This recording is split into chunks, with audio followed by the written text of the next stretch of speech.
All right, let's talk about running. Today, we're diving into a mechanic that powers the best runners in the world. It's like a hidden spring in your lower leg that most of us just completely ignore. Let's get into it. I mean, really think about that for a second. We spend so much of our time trying to build a bigger engine, right? But what if we've been neglecting the suspension system the whole time? That's the big question we're going to unpack today. And honestly, the answer might just change how you think about running forever.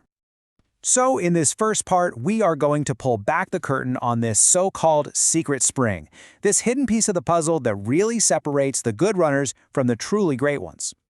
And it's so true, isn't it? We get obsessed with strengthening our quads, our glutes, our hips, the motor that drives us forward.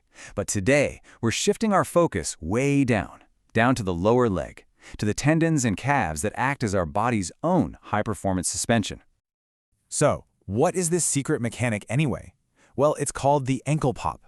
Let's break down exactly what that means and, more importantly, why it is so critical for your running. Get ready, because this is the big aha moment. Okay, so at its core, the ankle pop is all about turning your leg into a stiff, springy strut. Instead of pushing off the ground with your big, heavy thigh muscles, you're tapping into the natural elastic energy that gets stored and released by your Achilles tendon. Think recoil, not raw power. Think pogo stick. And what's really cool is how this slide shows the contrast. A normal jump, like a squat jump, involves a deep knee bend. That's your motor doing all the work. But an ankle pop, that keeps the knees relatively straight, almost frozen. The bounce comes entirely from that rapid stretch and snap back of the Achilles. It's literally the difference between a muscle-bound piston and a light, springy pogo stick. And here's where it gets really interesting. This is so much more than just a simple drill. Mastering the ankle pop creates this incredible chain reaction. It's like the first domino that has to fall for a whole cascade of other, more advanced running mechanics to even have a chance of working. Just take a look at this. This table shows you just how foundational that pop is. A stiff, poppy ankle makes everything else you see here possible. It's what lets you preload the tendon, it is the stretch shortening cycle, it naturally bumps up your cadence, and it creates the stable base you need for powerful hip rotation. Seriously, without the pop, all these other systems just kind of go slack. And this quote just nails the first connection, active dorsiflexion. To get that powerful snap, you have to have tension first, right? So by actively pulling your toes up toward your shin while you're in the air, you are pre-stretching that Achilles. You're basically cocking the hammer so it's ready to fire the absolute second you touch the ground. Now let's be really clear here.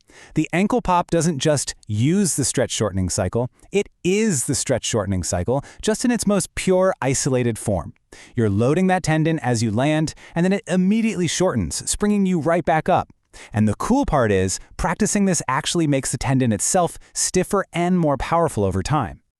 Okay, so we get the mechanics, but why does it all matter? What's in it for you?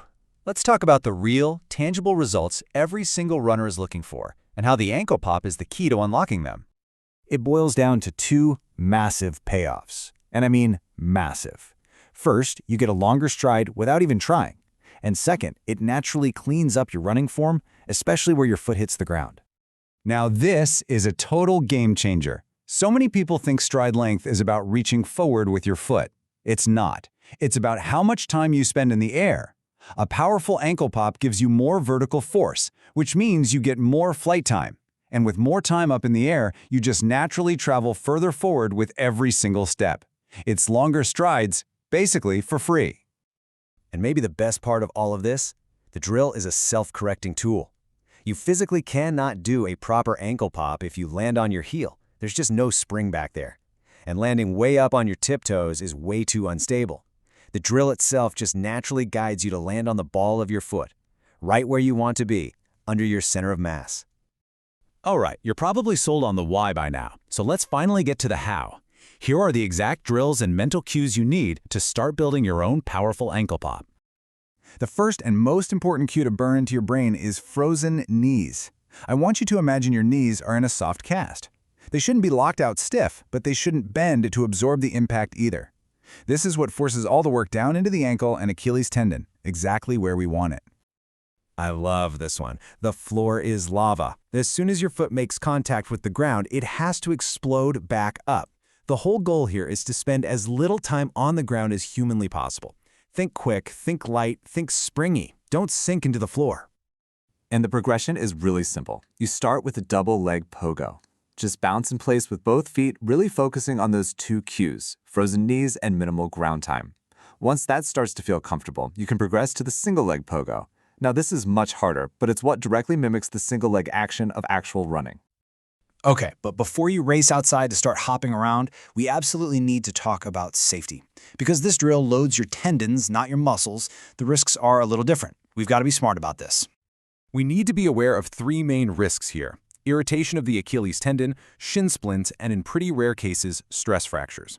But here's the good news. All of these are totally preventable if you use proper form and progress slowly. The number one mistake people make is just doing way too much, way too soon. Your tendons adapt much slower than your muscles, so you have to give them time.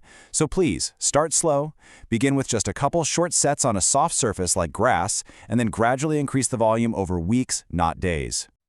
To keep shin splints away, you have to focus on that stiff landing. The goal isn't to stay on your tippy toes, but to stop your heel from crashing down hard. A great way to think about it is that your heel should just barely kiss the ground before you spring right back up. And finally, this is so important. Frozen knees does not mean locked knees.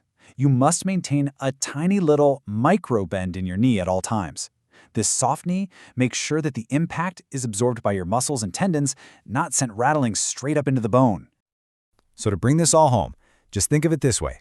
The ankle pop is how you calibrate your body's suspension system. It's what ensures that every single time your foot hits the ground, that energy is returned efficiently, creating that stable platform for the rest of your body to propel you forward. So we'll leave you with this one final thought. Your body is a high-performance machine. You have the keys now. You know the secret to a crucial system. So the only question left is your suspension tuned for peak performance? Thanks for tuning in.